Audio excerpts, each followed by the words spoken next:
All right, listen up. This is a Code Ninja security advisory. If you're using an Apple device, any Apple device, you need to stop what you're doing and listen. We've got a critical vulnerability on our hands, and it needs your immediate attention. No fluff, let's get straight to the intel. The designation is CVE-2023-41974. And let me be perfectly clear. This is not some academic exercise. This is not a what-if. This is a live threat. It's a kernel-level vulnerability, and it's being actively exploited in the wild right now. So what is it? It's a use-after-free flaw. And its location? Well, it couldn't be worse. It's deep inside the kernel. That's the absolute heart of your iPhone, the core of iOS and iPadOS. Think of it like this. A malicious app can use this flaw to pick the lock on its jail cell, escape its sandbox, and start running around with the keys to the entire prison. It gets the highest possible privileges, completely bypassing every security wall Apple has put in place. And how bad is it? Well, the numbers don't lie. This thing has a CVSS base score of 7.8. That is officially rated as high severity.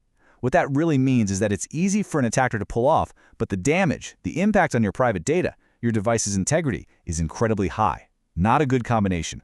So why are we putting this out here, right now? It's simple. Our mission has two parts. First, to get you the actionable intelligence you need to lock this down immediately. And second, to hold vendors accountable. See, public disclosure like this, it lights a fire, it forces action, and it makes sure that everyone gets the protection they deserve. Okay, before we dive deeper into the technicals, we need to do a quick comms check.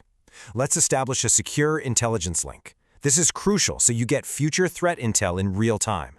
Just 3 quick protocols to follow. Think of it as standard operating procedure.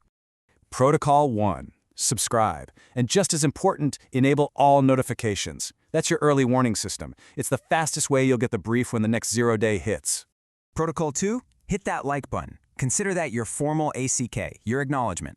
It confirms you've received this transmission, and just as critically, it boosts the signal to help this advisory reach other vulnerable users in the field.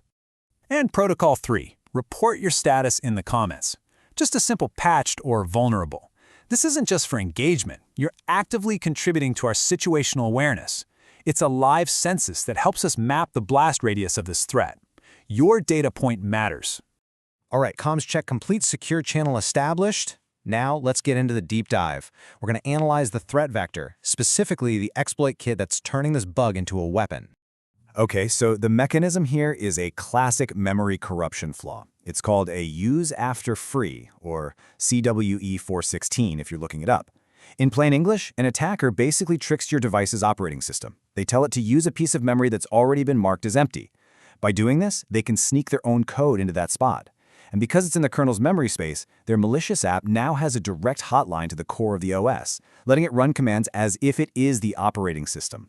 Now, make no mistake, this isn't some theoretical bug sitting on a shelf. It has been weaponized. We have confirmation from Google's Threat Intelligence Group.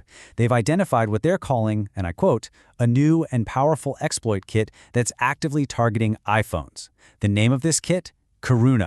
And this Corona kit, it's the real deal. It's professional grade. We're talking about tools used by commercial surveillance vendors, the big money players. It's already been deployed by at least 3 distinct hacking groups. And this isn't a one-trick pony. The kit is a whole framework. It contains 23 different exploits packed into 5 separate attack chains, all designed to make absolutely sure they get in.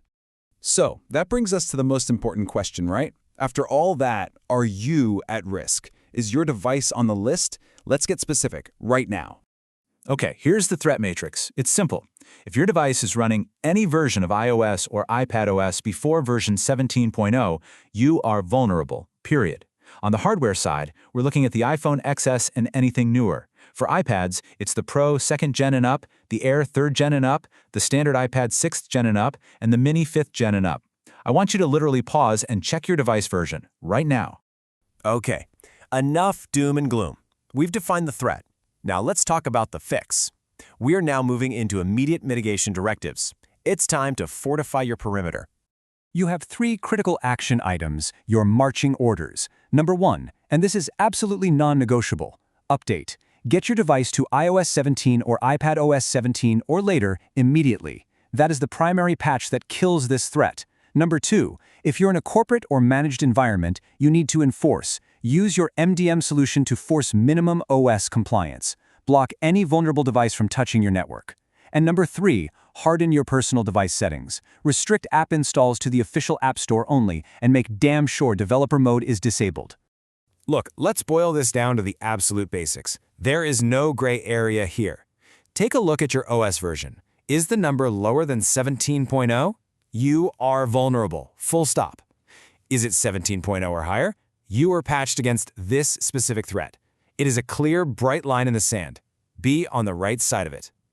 Finally, I want to walk you through the disclosure timeline. This is important because it explains the why behind an advisory like this. It's about our code, our ethics as researchers. So this story really kicks off back in July 2023. An exploit project called KFD pops up on GitHub, out in the open. Apple eventually responds, publishing the official CVE and releasing the patch in January of 2024. But here's where it gets serious. On March 5th, 2024, CISA, that's the Cybersecurity and Infrastructure Security Agency, adds this vulnerability to its KEV catalog, the known exploited vulnerabilities list. That's government confirmation it's being used in active attacks. And that triggered a hard deadline, March 26th. Every U.S. federal agency was mandated to patch this vulnerability by that date. And that timeline? That's the whole point. You see the gap? A public exploit was out there, being weaponized, long before everyone was patched. This is precisely why we do what we do. Users have to know the risks they're facing so they can actually protect themselves. This is what coordinated vulnerability disclosure is all about. It's not about causing panic. It's our ethical duty to arm you, the user, with the intel you need to stay secure. That's the briefing. Your orders are clear. Apply the patch. Verify your status. Stay secure.